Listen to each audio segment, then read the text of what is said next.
para pemuja Wahaboy tahu si Prasin. Berani nggak dia membahas kasus pencabulan di pondok pesantren yang kurang lebih mereka itu sama-sama salafiyah. Nah, ini orang ini yang saya sebut tidak punya literasi, ya. Tidak tahu data, tidak mengumpulkan data dulu sebelum dia membuat video. Asal ada kalimat salafiyah dianggap sebagai orang-orang yang berfaham Mekah Madinah. Tunggu dulu. Coba kita simak seperti apa. Apakah benar Ponpes ini adalah salafi yang dijuluk-juluki Wahabi, atau dari golongan mereka yang menamakan ponpesnya salafiyah? Kita simak faktanya. Hoax. A'udzubillahi minasyaitonirrajim. Bismillahirrahmanirrahim.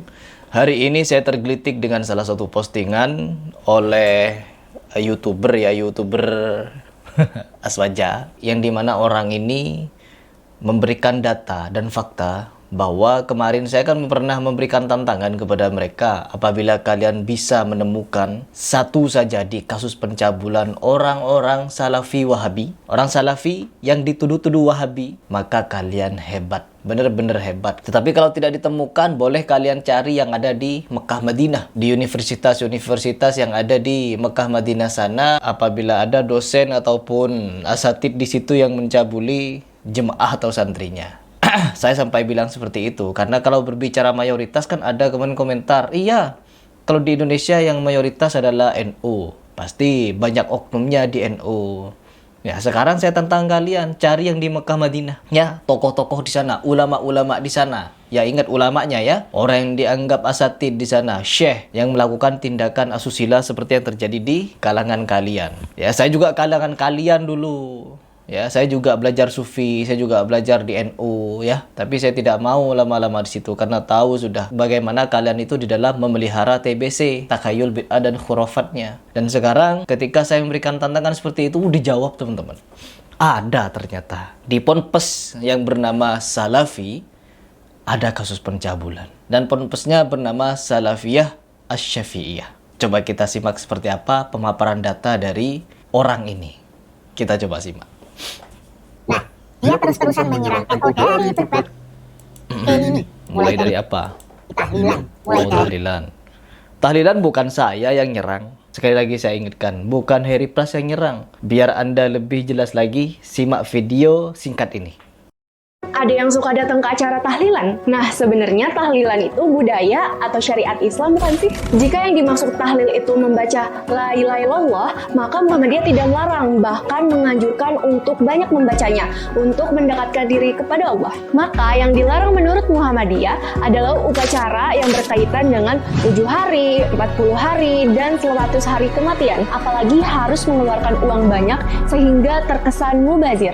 Fatwa Tarji menyimpulkan bahwa apa yang dimaksud dengan situasi Islami adalah situasi yang sesuai dengan syariat Islam dan bersih dari segala macam larangan Allah, termasuk syirik, tahayul, bid'ah, khurafat, dan lain-lain.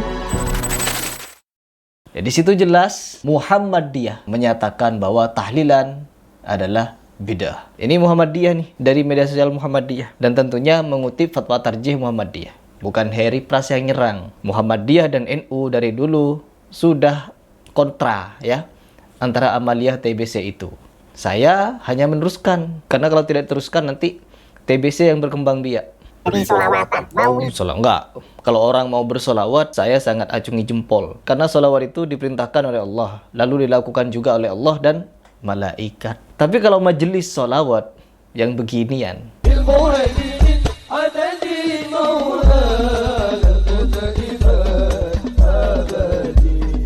tidak sama sekali. Ya. Tidak ada alasan untuk mencampur adukkan antara yang hak dengan yang batil di dalam rangka untuk mengundang para garangan yang kalian anggap garangan-garangan, preman-preman, anak nakal, anak pang dan lain sebagainya. No? Bukan seperti itu caranya. Ibarat kita mau mengajak penjudi, insyaf gitu, kita ikut judi dengan mereka. Ada pemabok, kita ikut mabok dengan mereka. Ada pezina, kita ikut zina dengan mereka. Nggak bisa. Ada pemusik, konser musik, joget, jingkrak-jingkrak, kita ikut jingkrak. Nggak bisa, teman-teman. Nabi Muhammad ketika menyampaikan Islam, lalu disampaikan saja. Tidak harus ikut dengan mereka. Begitu. Dan na'udzubillahnya, perkara-perkara seperti ini dibela, dan pembelanya, ya kualitasnya seperti ini rata-rata. Ya Allahul Musta'an. Dan sekarang kasus pencabulan. Iya kan memang banyak. Di antara kalian tuh kan kasus pencabulan banyak. Kasus-kasus pencabulan di ponpes-ponpes yang ini banyak. Bukan saya nyerang, tapi saya memperingatkan kepada umat ini agar berhati-hati di dalam memasukkan anak-anaknya ke pondok pesantren yang seperti ini. Karena apa? Di situ kebanyakan juga diajari joget-jogetan.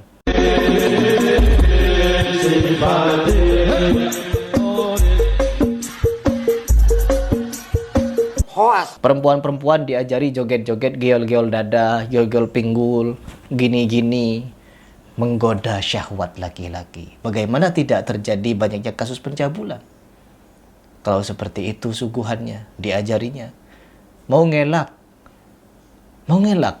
Laki-laki perempuan, perempuannya di depan, nyanyi sambil joget, di belakang laki-laki sambil nabuh-nabuh alat musik.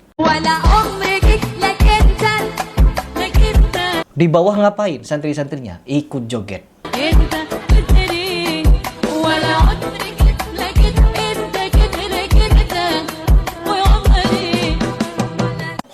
Mau ditutupi lagi? Gak bisa. Dan ini terjadi di kalangan NU. Meskipun tidak semua ponpes di NU seperti itu, tapi yang seperti itu terjadi di kalangan NU. Biar kalian mikir. Lanjut dulu bentar. Apa dia itu buta? Kalau Buta. di kalangannya dia sendiri juga ada kasus seperti itu. Di kalangan dia sendiri ada kasus seperti itu. Dia bermaksud adalah kalangan Salafi Wahabi, teman-teman. Di kalangan Salafi Wahabi ada yang seperti di oknum-oknum, pengasuh, gus-gus, kiai-kiai, habib, mencabuli puluhan, 3, bahkan mensodomi. Itu apa? Dan kata orang ini, di kalangan saya, yang dia maksud adalah Salafi Wahabi yang berfaham penduduk Mekah Madinah, ada juga seperti itu. Coba kita simak. Kira-kira apa fakta yang dia mau sampaikan? Harry Plus ini buta atau pura-pura? Oh, Harry Plus buta atau pura-pura buta? Buta. Saya kasih bocoran sedikit. Bocoran sedikit. Ini ada kasus pencabulan Kasus pencabulan pondok pesantren Salafiyah. Salafiyah, dipertegas ya teman-teman, garis bawahi. Ini kasus pencabulan di Salafiyah. Ternyata ada di ponpes yang berbasis Salafiyah. Ya, kita lihat namanya ini. Sekolah Dasar Islam Terpadu SDIT Salafiyah Syafi'iyah. Yayasan Salafiyah Syafi'iyah. Ya sudah ya, apa kata dia?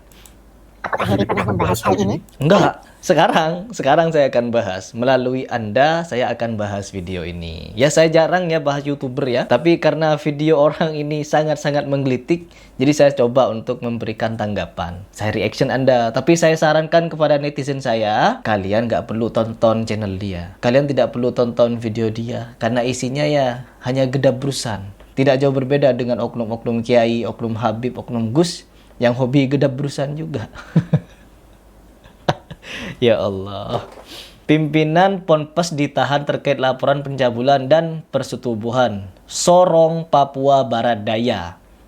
Ya. Ponpes Salafiyah Syafi'iyah Sorong, Papua Barat Daya. Apa kata dia? Coba kita simak. Para pemuja Wahaboy Pemuja Wahaboy. Tahu si Plus ini. Gak perlu udah tahu saya. Dia membahas kasus pencabulan di pondok pesantren Ya. Yang kurang lebih. mereka itu sama-sama Salafiyah. Nah, ini orang ini yang saya sebut tidak punya literasi ya. Tidak tahu data, tidak mengumpulkan data dulu sebelum dia membuat video. Asal ada kalimat Salafiyah dianggap sebagai orang-orang yang berfaham Mekah Madinah. Tunggu dulu. Coba kita simak seperti apa. Apakah benar ponpes ini adalah Salafi yang dijuluk-juluki Wahabi? Atau dari golongan mereka yang menamakan ponpesnya Salafiyah? Kita simak faktanya.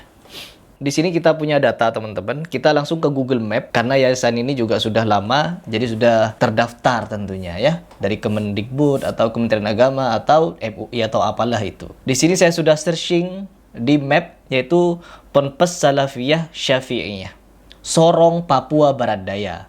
Seperti yang dia paparkan tadi. Ya jelas ya. Ponpes Salafiyah Syafi'iyah. Kita lihat di sini lokasinya Magbusun Mayamuk Kabupaten Sorong, Papua Barat Daya. Sama. Terus kita lihat seperti apa profil dari ponpes ini. Apakah benar Salafi Wahabi? Kita simak foto-fotonya. Oke, ini ada upacara ya. Ada upacara bendera. Ini masjidnya.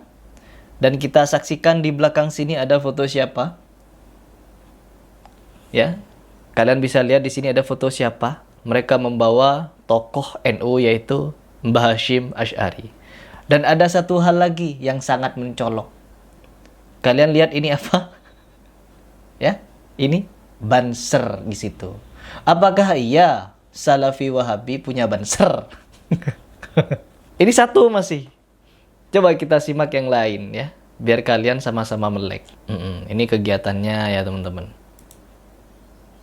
Ponpes Salafiyah Syafi'iyah Nurul Qadim. Ya, sama logonya ini tadi ya. Tuh, banser. Ini Salafi Wahabi nih, ada bansernya.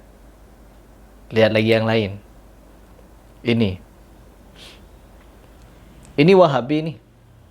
Ya. Akhi, yang begitu pedenya meminta saya untuk membahas ini. Enggak, saya tidak menutupi kasus ini. Malah saya berterima kasih diberikan informasi ini. Bahwa semakin jelas Anda tidak dapat menemukan kasus-kasus asusila atau pencabulan di ponpes-ponpes Salafi. Salafi ya, Salafi Wahabi lah. Wahabi. Ya, enggak apa-apa dijuluki Wahabi. Al-Wahabi, Sang Maha Pemberi. Allah Subhanahu wa Ta'ala. Kita lihat di sini ada foto Mbah Hashim Asy'ari. Ya, ada logo-logo apa, dan yang paling jelas ini. Yang paling jelas ini. Apa ini namanya? Logo kebesaran. Logo kebesaran kalian. Mau apa lagi? Ini Ponpes Salafiyah Asy-Syafi'iyah, ya. Biar kalian tahu melek nih bansernya. Lagi baris. Gak mungkin kalian bisa menemukan di Ponpes Salafi Wahabi yang seperti ini. Karena yang motivasi untuk orang melakukan tindakan pencabulan karena adanya doktrin gulu, ya, doktrin apa namanya tuh? Barokah. Jadi menganggap gurunya barokah, mau disetubuhi, mau dicabuli oleh gurunya nanti barokah, ya. Dicium tangannya bolak-balik, kakinya juga dicium. Bekas ludahnya, jarinya berkah. Oh, jadi kalau disetubuhi makin berkah itu. Inilah yang dilarang oleh Nabi Muhammad SAW. Untuk gulu berlebihan kepada guru ataupun orang yang kita anggap tokoh. Dilarang sama Nabi kalian lakukan. Dilarang membangun kuburan. Dibangun kuburannya di semen. Dilarang menulis, ditulis. Dilarang tawaf di kuburan, tawaf kalian. Assalamualaikum ala sayyidil mursalin. Assalamualaikum ala khatimin nabiyyin. Balik kepada tu, mari kepada kaum ulama, balik pada Yaman tu. Di Yaman ni ada orang pergi mengaji zaman dua. Kalau di Sana'a tu bagus, yang mengaji ikut sunnah. Ikut Quran, sunnah Nabi SAW. Tapi yang mengaji di Hadraul Maut tu, ada yang hulu melampau sampai pergi buat haji di kubur Nabi Hud. Tawaf. Ni di Kedah ni depa jemput mai dah Tok Syekh dah. Semua larangan ibarat perintah. Ibarat perintah bagi kalian. Ketika kita menasihati seperti ini, oh wahaboy. Mau sampai kapan kalian mau menutup hati? Mau sampai kapan kalian menutup hati kalian? Orang-orang Salafi, mereka datang dari Madinah, membawa iman. Karena apa kata Nabi Muhammad? Iman akan kembali ke Madinah sebagaimana ular kembali pada sarangnya. Ketika ada pemuda-pemuda bangsa kuliah di Madinah, kembali ke Indonesia, mengajak untuk memurnikan tauhid dan Islam, kalian tuduh dengan tuduhan yang sangat keji. Mau sampai kapan kalian menutup hati? Ya Allah, tidak perlu panjang lebar lagi. Fakta berbicara. Berniat untuk menjatuhkan Salafi, kalian yang jatuh, kalian yang tersungkur. Semoga ini bisa menjadi pembelajaran dan teguran. Mari kita kembali ke jalan yang benar, kembali kepada jalan salafus soleh, dan benar-benar mempelajari apa itu salafiyah. Bukan hanya sekedar menamai, tapi ada kasus seperti ini di dalamnya. Na'udzubillah min dzalik.